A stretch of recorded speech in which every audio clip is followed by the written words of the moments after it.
ఆరోపణ లేని ఆధారం లేనటువంటి మాటలు మాట్లాడుతూ మరి ప్రశ్నించే వేదిక మున్సిపల్ కౌన్సిల్ ఉండి కూడా మళ్ళీ మేము చర్చకు సిద్ధమని అనటం అవివేకం.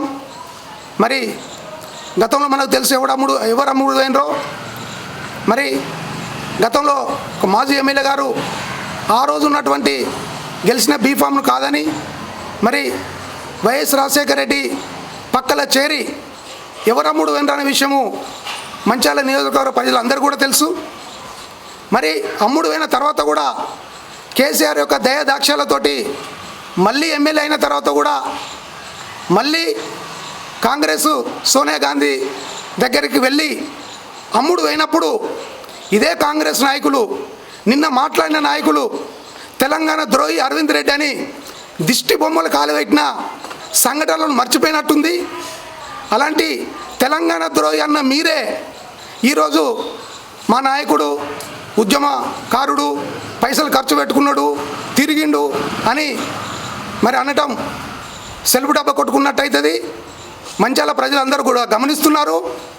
ఈరోజు అలాంటి మరి ఆరోపణలు, తప్పుడు మాటలు మాట్లాడితే మంచిర్యాల ప్రజలు సహించరు. ఇప్పటికైనా మేము సిద్ధంగా ఉన్నాం. టీఆర్ఎస్ కౌన్సిల్ అందరం కూడా చర్చకు సిద్ధం.